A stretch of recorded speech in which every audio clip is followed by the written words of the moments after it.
चलिए अब स्वर वर्ण लिख के डैश दीजिएगा आप लोग। देखो अभी हम लोग क्या पढ़े कि वर्ण कितने प्रकार के होते हैं? 2 प्रकार के होते हैं। कौन कौन? स्वर वर्ण और व्यंजन वर्ण। अब मेरा सवाल उठता है कि स्वर वर्ण कहते हैं किसे, अब व्यंजन वर्ण किसे कहेंगे? देखो स्वर वर्ण किसे कहते हैं? जिन वर्णों के उच्चारण में किसी दूसरे वर्ण की सहायता नहीं ली जाती है उसे हम क्या कहेंगे? स्वर वर्ण। जैसे में अगर हम अ लिखते हैं कि आप लोग पूरा जितना भी लिखवाए होंगे से लिख लिए होंगे, इसमें कोई किसी प्रकार का दिक्कत नहीं होगा। तो अभी हम लोग क्या पढ़े कि वर्ण के कितने भेद होते हैं? बताइए। 2 भेद होते हैं। कौन कौन? स्वर वर्ण और व्यंजन वर्ण। अब स्वर वर्ण किसे कहते हैं? जिन वर्णों के उच्चारण में किसी दूसरे वर्ण की सहायता नहीं ली जाती है उसे हम क्या कहते हैं? स्वर वर्ण कहते हैं। क्लियर है? जिनके उच्चारण में अगर किसी दूसरे वर्ण की सहायता नहीं ली जाएगी तो उसे हम क्या कहेंगे? स्वर वर्ण कहेंगे। अब देखिए तो जैसे कहने का मतलब है कि अ जब हम लिखेंगे तो अ के उच्चारण में किसी दूसरे वर्ण की सहायता ली जा रही है? नहीं सर, नहीं। अपने आप अ बोल के देखो, लगेगा कि अपने आप बुला रहा है। इसमें किसी चीज का अथी इसमें शामिल नहीं किया गया है, किसी चीज को मिलाया नहीं गया है। ठीक है? जितना भी यहाँ पर लिखे हैं उसको थोड़ा सा बोल के देखो, अपने आप पता चलेगा कि ये जो है से अपने आप बोला जा रहा है, इसमें कोई भी चीज का मिलावट नहीं है। जहां पर अगर किसी भी अगर ऐसा वर्ण हो, यानी कि स्वर वर्ण के परिभाषा हम दूसरे तरह से भी बोल सकते हैं कि जहां पर किसी प्रकार का ऐसा वर्ण जिसमें किसी प्रकार का मिलावट ना हो उसे हम क्या कहेंगे? स्वर वर्ण कहेंगे। क्लियर है? जी सर। अब देखो अ बोलो, चाहे ई बोलो, ए बोलो, ओ बोलो या आ बोलो, ये सब क्या है? बताइए। स्वर वर्ण है। क्लियर है?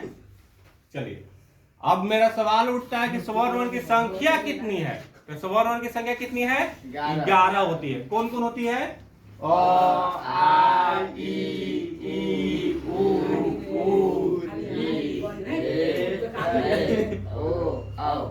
होता है ना? जी सर। ठीक है, ये तो समझ गए कि स्वर वर्ण की संख्या कितनी होती है? 11। यानी कि 11 को जो होता है वो अपने आप बोला जाता है, उसमें किसी दूसरे वर्ण की सहायता नहीं ली जाएगा। अगर सहायता में लिया जाएगा तो अपने वर्ण का ही उसको सहायता लिया जाएगा, यानी कि स्वर वर्ण के ही सहायता लिया जाएगा। वो व्यंजन वर्ण उसमें एंट्री नहीं करेगा। आ गया समझ में? अब मेरा सवाल उठता है कि स्वर वर्ण जो है से इसको कितने कैटेगरी में, इसको कितना भागों में बांटा गया है? तो क्या बताइएगा? स्वर वर्ण 3 होती है। इसकी संख्या कितनी होती है? स्वर वर्ण के 3 होती है। कौन कौन? मूल स्वर वर्ण, संयुक्त स्वर वर्ण, प्लुट स्वर वर्ण। अब मूल स्वर वर्ण किसे कहते हैं? ठीक है, जिन स्वर वर्ण के उच्चारण में कम से कम समय लगे उसे हम क्या कहेंगे? मूल स्वर। आया समझ में? मूल स्वर किसे कहेंगे? जिनके उच्चारण में कम से कम समय लगे उसे हम क्या कहेंगे? मूल स्वर कहते हैं। कहीं कहीं इसी चीज को आपको देखने के लिए क्या मिलेगा कि ह्रस्व स्वर, लेकिन एक कहना गलत है। ह्रस्व स्वर अलग है, इसका भेद होता है। ये न कि इसी में हमको एंट्री कर देना है। ठीक है? क्लियर है? जी सर। अब यहाँ पर देखिए मूल स्वर में कौन कौन होता है? मूल स्वर के देख लीजिए, अ, आ, ई, उ। अपने से एक बार आप लोग बोल के देखिए। थोड़ा सा माने के इसमें हो रहा है ना, जल्दी से जल्दी इसमें बोला जा रहा है कि नहीं बोला जा रहा है? बताइए। इसलिए इसको क्या बोलेंगे?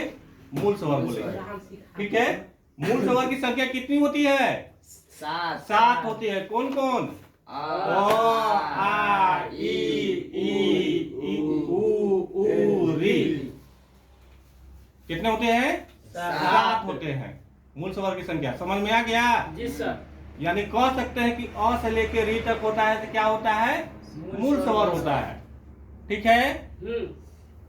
आ गया सभी को समझ में? जी सर। आगे बढ़े इसके आगे। मूल स्वर कितने प्रकार के होते हैं? 2 प्रकार के होते हैं। कौन कौन? ह्रस्व स्वर वर्ण और दीर्घ स्वर वर्ण। ठीक है? अब ह्रस्व स्वर वर्ण कहते हैं तो किसे कहते हैं? समझिएगा। जिन मूल स्वर वर्णों के उच्चारण में कम से कम समय लगे उसे हम क्या कहेंगे? ह्रस्व स्वर वर्ण। और जिनके उच्चारण में मूल स्वरों के उच्चारण में हम क्या बोले थे? मूल स्वर के डिफरेंस क्या बोले थे? अभी क्या बताए हैं?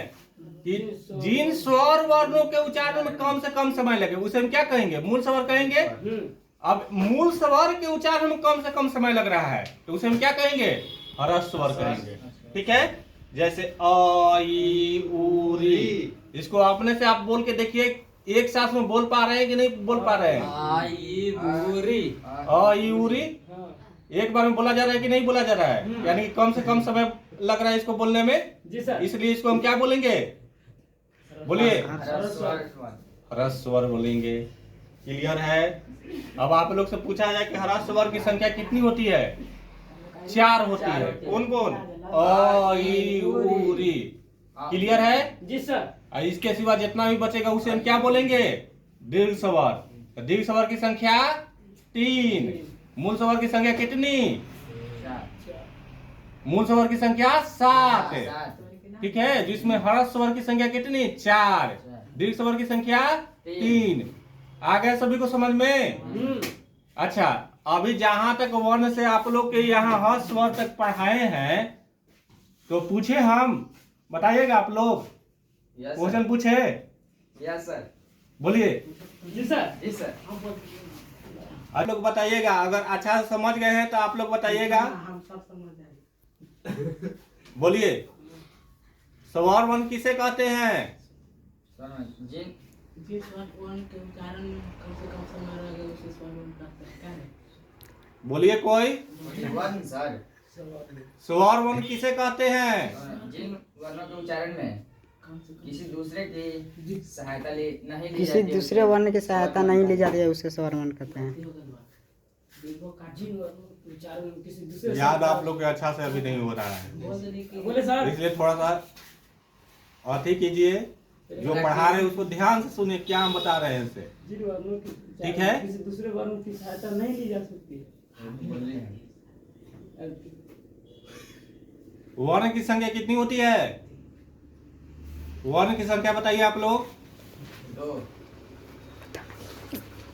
और उसका कुल संख्या कितनी होती है? कुल संख्या उसका भेद होता है 2 ना, लेकिन उसका संख्या कितना होता है? 37। कितना बताए हैं? 48 ना। पूरा 48। हाँ। वर्ण की संख्या 48, जिसमें स्वर वर्ण की संख्या कितनी? 11। व्यंजन वर्ण की संख्या कितनी? 37। अस्वस्थ व्यंजन की संख्या कितनी? 4। 25। 25।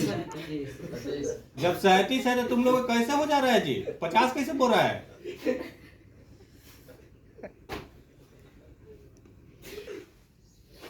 चलिए आज इतना पर ही छोड़ते हैं। कल हम लोग दीर्घ स्वर के बारे में पढ़ेंगे, संयुक्त स्वर के बारे में और प्लूट स्वर के बारे में। ठीक है, आज के लिए बस इतना ही।